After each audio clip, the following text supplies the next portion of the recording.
Yes, ni Paradizo TV twarabiyemeje twarabihaye kandi koko ntago tuzigera tubatenguha n'umunsi n'umwe. Wahoze ari Prime Minister Shinzo Abe ubu tuvuganira yamaze gupfa, yitabye Imana.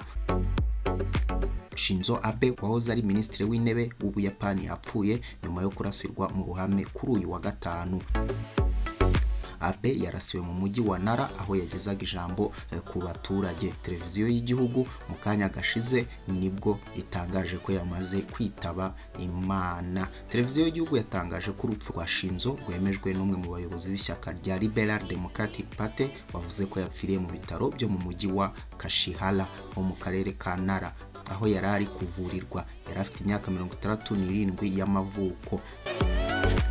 Televiziyo mu masaha yashize yari yatangaje ko akimara kuraswa yahise agira ikibazo cyo guhagarara ku mutima. Umujyi wa Nara Shinzo Abe yarasiwemo uherereye mu burengerazuba bw'Ubuyapani. Uyu munyapolitike yari yaherekejemo mu gikorwa cyo kwiyamamaza mbere y'amatora y'abagize inteko ishinga amategeko mu Buyapani ateganyijwe ku cyumweru. Iraswa rye ryari ryabanje kwemezwa n'umunyamabanga mukuru wa guverinoma y'Ubuyapani Hirokazu Matsuno. Mu kiganiro n'abanyamakuru yavuze ko umugabo umwe ukekwaho kuba ari we warashe yafunzwe. Ubuzima bw'uwahoze ari Minisitiri w'Intebe uko bwifashwe ntibizwi. Hirokazu yunzemo ati tutitaye ku mpamvu iyo ari yo yose, igikorwa cy'ubugizi bwa nabi nk'iki ntigishobora kwihanganirwa kandi turacyamagana cyane.